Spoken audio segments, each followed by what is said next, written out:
And welcome to another episode of Experts Speak. I'm Michael DeLon, and today I'm talking with Michael Malone. And well, Michael, first of all, thank you for spending some time with me and being my guest today. Yeah, absolutely, Michael. Appreciate you having me. Well, you are welcome. It's going to be a really fun conversation. So, Michael is one of the founding members and owners of the Financial Retirement Group. He does some really cool things, especially if you're an executive that you've moved to a different company and you've got this old 401k thing hanging out there. We're going to talk about how to save that and at the same time figure out how to live a little bit longer. So we're going to have a fun conversation. So as we jump off this diving board into the deep end, Michael, tell us how in the world did you get doing what you do today? Well, that's a good question, Michael. It's interesting. It goes back to college, really. I guess long story short, I was in real estate my senior year in college. Okay. I had my real estate license. Wasn't actually a full-blown, well, I was licensed to be a full-blown realtor, but wasn't doing that at the time because I couldn't afford to just live off of commissions. So I was an assistant for a couple of realtors here in Colorado at the University of Colorado up in Boulder. But I was getting my degree in finance. Okay. And I really questioned whether I was going to be putting my degree to the best use in real estate. And that just caused me to kind of investigate the investment community and investment world. So I ended up my senior break of my senior year, I went got my Series 7 license. Mm-hmm. So by the end of my senior year, I was working in real estate, going to school full time, and working in investment banking. The reason why I kept the real estate going is because I wasn't sure that I was going to like investment banking. Okay. So I didn't want to leave that and then have nowhere to go. So that was kind of my safety net. But long story short, finance was extremely exciting to me. It was new and different every day, whereas real estate had kind of become a cookie cutter kind of thing. And you're talking about Michael Malone at 21, 22 years old. So I wanted more action. I wanted more excitement every day. I would say about 3 years later, I ended up in the hospital out of stress. So all of the excitement that you find coming into investments back then, I did more stocks. We built out a stock portfolio back then that we called the computer network industry. And it was companies like Cisco Systems, Bay Networks, Ascend Communications. Some of you probably know Cisco Systems. They're still around today because they bought Bay Networks and they bought Ascend Communications and they built something that we now call the internet. So that was back when, right now. Yeah, that was back when they're still physically building out the internet. So that was a big part of what those companies were doing. Okay. But we averaged about 82% return every year for our clients in the portfolios that we built. Wow. But we had to know that industry inside and out in order to have that success. That's where my stress came to. Every day you didn't know what you were leading up to. I actually eventually ended up leaving the investment industry. For about 3 or 4 years, I decided, did I want to keep analyzing the high-tech industry on the sidelines, or did I want to go get in the game? Mm-hmm. And I felt that I knew the industry well enough to go get in the game. So this is about 1999. I went back and started a website hosting company. Okay. So a lot of people today, everybody pretty much knows what website hosting is. In 1999, nobody did. Hey, man. Yeah. So our biggest kind of sales hurdle there was just explaining what website hosting actually was. Had that company for about 4 years, closed that down as I saw a lot of the revenue margins shrinking. We used to charge about $250 a month for some of the sites that we hosted. Nowadays, as an example, some of those are free. Yeah. So in seeing that shrinking, I ended up closing that business before we were put out of business. Got back into the investment community. Got back into financial planning, got back into retirement planning. That was about 2000, 2001. And the rest is kind of history. We started kind of focusing on retirement planning at that time. And I've been doing that, I guess, for 22, 23 years now. Wow, that's a good industry. It's a great story. I love a lot of that. I was in a .com. Some friends of mine started a .com back in 2000. Back when Amazon was just getting started, and William Shatner was on the radio talking about the world's largest bookstore, right? And that company, Michael, was ahead of its time, and without a doubt. And that means it went bankrupt, right? Yep. So Yeah. I've been in that whole .com thing for a little bit, and I don't have the background you do, but it's just they're fun stories. I love hearing how people get there. So Yeah. let's talk about retirement planning, especially for executives, because that's kind of who you. I mean, you work with lots of people, but that's one of your things. And there are a lot of executives who, over the years, move from one company to the next, and a lot of times they don't know what to do with that 401k. They probably just leave it there. But you would have maybe a different counsel, different approach. How do you help people? Explain a little bit about what you do there, and how people can save. I'm looking at the sign behind you, up to 43% more. Talk a little bit about that. Um, I guess what I would share, Michael, first of all, is when it comes to somebody leaving wherever they may be employed as an executive, any level of employment, there's really four options that you have when you're looking at your old 401k. One is simply leaving your 401k at the company you just left. So that's the first option. You want to take a look at one thing you want to keep in mind there is sometimes, depending upon the plan, they may charge higher fees for participants who are no longer employed at the company. Okay. So that's one thing you want to be aware of. You can check with your HR department on that. The second option is to move your old 401k to your new employer. Okay. Okay, so to do that, you want to check with your new HR department, see if they'll allow you to do that. Some will not. Okay. If they will allow you to do that, then you want to look at what the investment opportunities are within that 401k and see if they're going to address what you're wanting to do with those retirement assets. And then also be aware of the fees that they're charging inside of the 401k as well. It's another thing to pay attention to. The third option is to move those retirement assets from a 401k out to your own individual IRA account. Okay. The reason why you might do that was that it opens up the entire universe of what you can invest in. You're no longer restricted by what that 401k is offering. And then also kind of keeping fees and things like that in mind as well. Okay. The fourth option, and it's one that we really don't advise, but some people, need to do it, and that is to take those assets from your 401k and simply cash it out. Okay. So the way I kind of look at it is that cash is your ball. And if you want to take your ball and go home, that's your fourth option. But the one thing you do want to be aware of there, beyond maybe the consequences it has on your future retirement, you can actually pay about 50% of that cash in penalties and taxes in withdrawing it early from your 401k. And typically what you're going to see is automatically, if you take that cash from your 401k, the old HR department is going to withhold about 20% right away to address some of those taxes for you. You got federal taxes, state taxes, and local taxes. And then if you're prior to 59 and a half, you're also going to have potentially another additional 10% tax penalty from the IRS for having not kept that money in your retirement account like you told them you were going to. Yeah. First funded it. So those are really your four options. Where we really kind of come in with the clients that we work with is in that third option. Okay. Moving your old 401k out to your own individual retirement account, IRA, and really taking advantage of the diverse universe that's out there as far as planning for future retirement. Okay. All right. So I'm going to recap what you just said because it was really Sure. good how you did that. So you have four basic options. If you're leaving one employer to a different employer, you can leave it, you can move it, you can manage it yourself, or you can liquidate it. Yes. All right, I got it. You got to keep it really low for me, Michael, but I got that. And I appreciate the translation into English, so I need more I can get to. Yeah, dude. All right. So you're in the number 3, managing it yourself. So I'm leaving the employer. I'm going to take it out. I'm not cashing it out. I'm going to use it in my own IRA. Now, all right, let's get it down on the bottom shelf. Well, what's the difference between a 401k and an IRA and a whatever else is out there? Because this is, I mean, you live in a world and work in a world that is like Greek to most of us, right? It's a rat maze that we just don't understand. And I think that's why we procrastinate doing anything, because we just don't know. Hence why you do what you do, right? So help us understand the differences there really quickly of a 401k or a Roth or an IRA. How does that play out?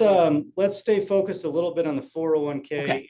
IRA. Sure. And basically, how do I want to say this? They're both kind of the same, Michael. And what I mean by that is they're both what's called pre-tax investments. Okay. Okay. So when you are adding money to your 401k at work, Right. they're doing that before you're taxed on that. You're able to do that so you don't pay taxes on it that year. If you're over here in your own individual IRA and you're writing your own check, that is a pre-tax investment as well. So Okay. when you go into your accountant at the end of the year and you show them your income for the year, they deduct that first before they figure out what you owe taxes on.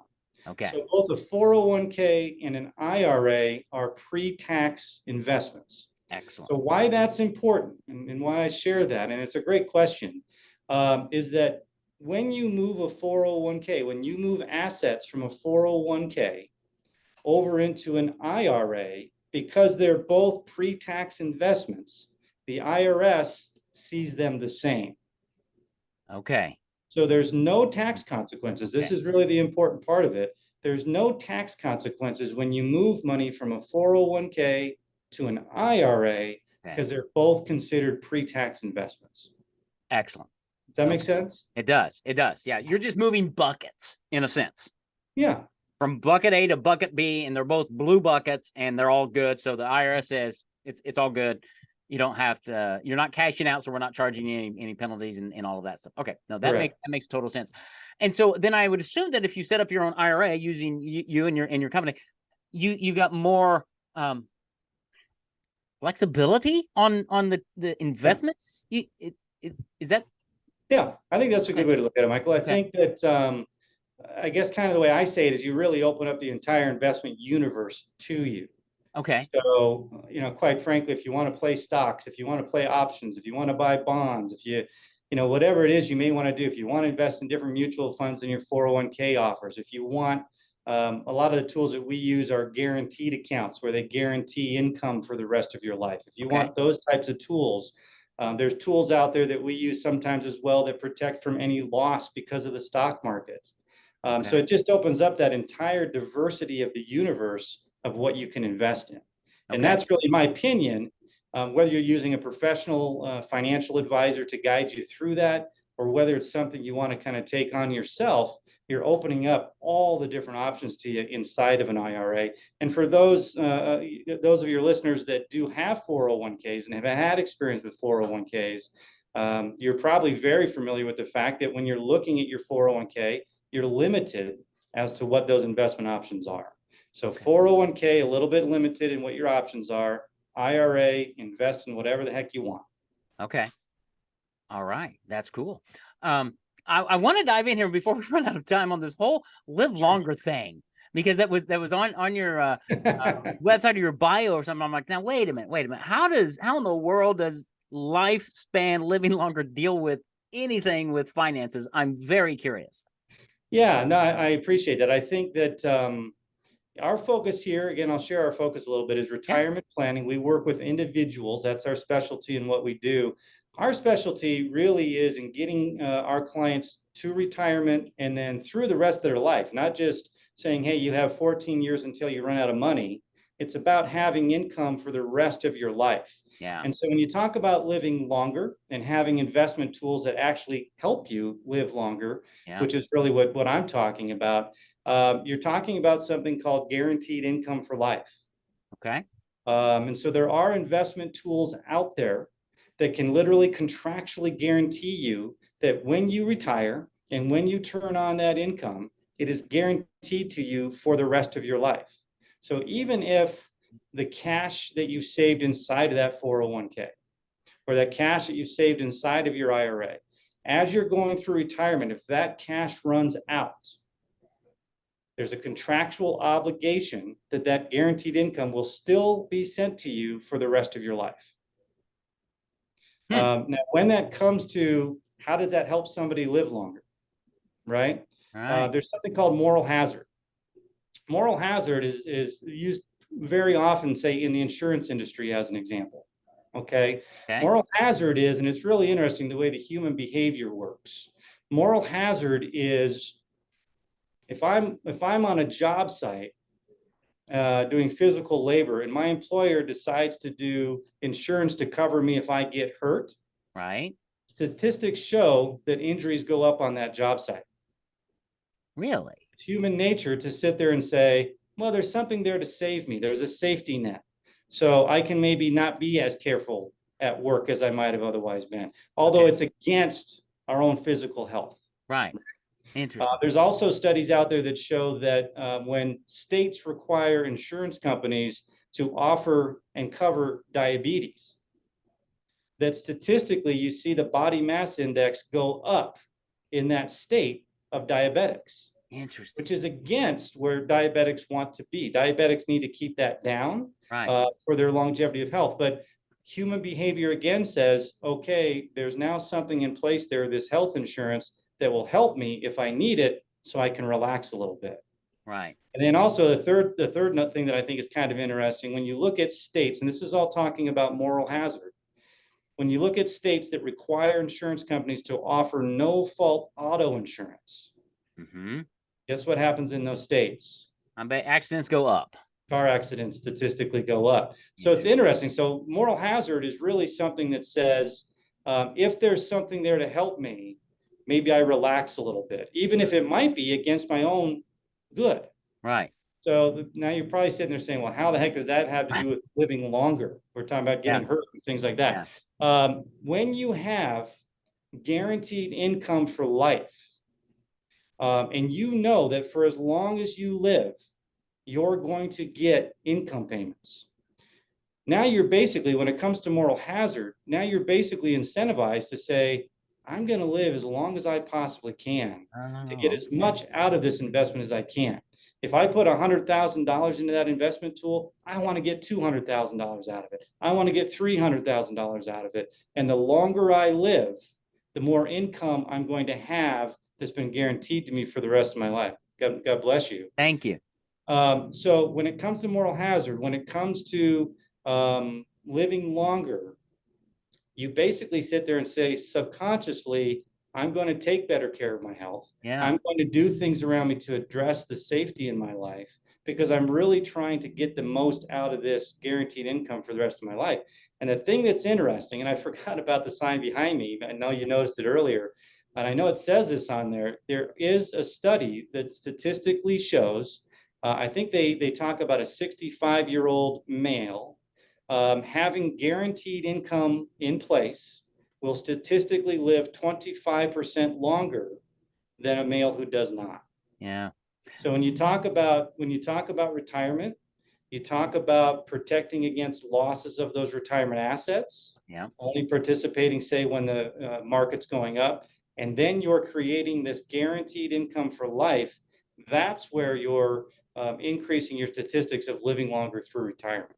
I know that's a long answer, but that's really kind of where you get there. Well, it is, but it makes sense now that you finished the race there, and we're like, oh, I see how to, because and this may not play into it at all. What hit me is, if you don't have those guarantees in place, and you see your account running out of money, you're going to have more stress. If you don't have that guaranteed income, you're going to be thinking about it a lot more, versus if I know that I get that check in the mail every month for the rest of my life, I can go play golf. I can be with I don't have to worry or be thoughtful about that, because that's taken care of. I can take care of myself. I assume there's something in the body and the mind that goes, not only am I going to try to get more money, because I'm going to live longer, I'm going to have more life in the years that I'm living. Is that fair? No, I would agree. And I think, I pay a lot of attention to the health that I take of myself, and stress plays a big role in our overall health. And you just mentioned that. One of the biggest things that we really do is to try to take that off of our clients' shoulders. As an example, we have a lot of clients who come in here new, and all they're doing is watching the stock market every day, and they're worried about this, and they're worried about that, and they're worried about this and that. And it literally is that physical stress. So our main philosophy here is to take the stock market out of that equation. We don't want the stock market to tell our clients that they can't retire. Right. We don't want the stock market to tell our clients they have to delay their retirement. And worst of all, we don't want the stock market to tell our clients they have to go back to work. So the tools that we use when we're looking at guaranteeing income, when we're looking at protecting so there's no downside, that is, I guess, what I like to call peace of mind. I go home personally with peace of mind at the end of the day. There are clients who ask me sometimes, what did the stock market do today? I say, oh, I don't know. I didn't look. Yeah, Now, the stock market does have an effect on what we do, but when I know I've got the downside protected, I don't have to worry about that. And when I know I've got my client's income for the rest of their life, not only does it give them peace of mind and it takes that stress off of them, it does the same for me as well, selfishly. that's great. No, I love it. Yeah. My answer when you said that, I can just say, I think my answer would be, well, it fluctuated. I don't know what it did. It Yeah, fluctuated. You yeah. don't have to worry about it because we've got you taken care of, right? Yeah, I'll even, well, I'll add you one final thing on that too, Michael. We've had clients over the years who literally came in here and sat down and they literally watched the market every day. And they tell us, hey, we're putting these things in place, but I'm still going to watch and make sure they do what they do. And it was interesting. You'd get phone calls in the first week, maybe 2 or 3 phone calls. The second week, you get a couple. As you finally dragged out to about 6 months out, after those clients really settled in, because they've been watching the stock market for 20, 30 years yeah. daily. About 6 months in, you start going, hey, we didn't hear from so-and-so in the last month. And it's because they settle into that peace of mind and knowing that that stock market is no longer dictating what's going on in their life. And that's good because then they're really starting to enjoy the quality of life in retirement years that they really have worked so hard and so long to put together. Too many people don't enjoy those times because they're so focused on all this stuff. It's like, no, take care of it. Let somebody else take care of it, like Michael and his team. And you go do the things that you want to do in life, knowing that you've got that guaranteed income, you're protected, and you're going to have money for the rest of your life. That's really cool because you and I are just on the age range. Our parents, at least my dad, was a fireman, so he had a pension. He had Yeah, guaranteed income for life, right? right. And pensions have kind of gone by the wayside for most people, but Mhm. you're able, in a sense, to create a personal pension for people using your strategies and products and things, because everybody loved a pension because it was there every month. Yeah. And And you're exactly right, Michael, because that's actually what we call these for our clients. We say you are creating your own personal pension that you wow, probably don't have at work anymore. So you're not creating your own personal pension, but you're also controlling that personal pension too. yeah, You're not relying on some board somewhere to make decisions on the investments inside of that pension either, which your father as a fireman probably has dealt with over the years a little bit as well. oh yeah. So it gives you that personal pension, and it also gives you the ability to make the decisions inside of that. Yeah, and that's good because then you can have some control over the investments and all of that and how well you get paid at one level. Yeah. And You know, not go one ahead. other thought I had, Michael, we were talking about prior to coming online about having kids. Yes. The thing that hit me a little bit ago, you were talking about enjoying retirement, being in retirement, not having the stress of retirement. And what I sit in here and talk with my clients about all the time is, what is one more year worth with your kids? If you're Mm, talking about living 25% longer, what is one more year worth? What are 2 or 3 or 4 or 5 more years worth with your kids? yeah. What are they worth with your grandchildren when you're out there enjoying your retirement? Mm, And the answer is obvious, they're priceless, yeah. right? But that's really, for me, why do I come here and do this every day? Because that's what it's about. It's Yeah. not about the dollar signs. It's not about the money. It's not about the stock market. It's about what are you creating for me? It's about what am I creating for my client in their life? And Yeah. that's what you're talking about. That's awesome. And that's such a good picture to share with your clients, but also to share with our audience to go, we need vision in life. And Yes. that vision is very much, I just want to spend more time with my kids, my grandkids. I don't want to be harried. I don't want to be worried. I want to be hanging out. I want to be at their 5th or 6th birthday party. I want Yeah. them to know. I remember going fishing with my grandfather. I mean, I have 2 or 3 bubble moments That's of awesome. and it really is awesome. I remember cleaning fish with him. I remember all these things because he was retired, right? He enjoyed retirement. And I remember just hanging out with grandpa. And it's like, that's what I want. And that's what people want. But too many times we get focused and we try to be money managers. It's like, you know what? That is just not my sweet spot. I need somebody like Michael to kind of guide me and direct me and go, you've worked long and hard to get here. Yeah. You're probably going to be in retirement a long time. How are you gonna manage all of that without worrying that you're going to run out of money at Yeah, one I level, agree. right? You know, one thing, I'm the opposite of your story, Michael. I lost my grandfather when I was 1 year old. Oh, So wow. I know my grandfather through a picture of my dad and he holding me. So I really, it's great to hear your story, and that's what's important. It is. And that's, why we do what we do, without a doubt. I think it's great. How do surely this has resonated with somebody who's listening, going, yeah, and how do they reach out to you? What's the best next step? And as you tell them that, what does it kind of look like to begin that conversation with you to say, am I a good fit for you and all of that? What's that onboarding, or what's the first calls and things look like for somebody? And then Sure. how would they get a hold of you? What are those two? Well, I think the first thing I would share, Michael, is, we started out our conversation talking about 401ks and what to do with your old 401k. Yeah. One thing I would offer to your listeners, if they would like, they can simply go to 401ktransitionguide.com. So again, it's 401ktransitionguide.com. And there, if they want, is a free guide that they can download that will walk them through all the different scenarios that we talked about in the beginning of the options they have. Okay. So I'd be more than happy to offer that to your listeners. And there's no strings attached, they can go download it and have that. So again, that's 401ktransitionguide.com. As far as to really answer your question, I'd be more than happy if somebody wants to chat a little bit, to offer your listeners, say 15 minutes if they want to chat. Yeah. They can do that if they want to at Meet Michael Malone, or I'm sorry, meetwithmichaelmalone.com. So if they go there, they're more than welcome to, I'll take 15 minutes. We can do a Zoom call like this and chat a little bit.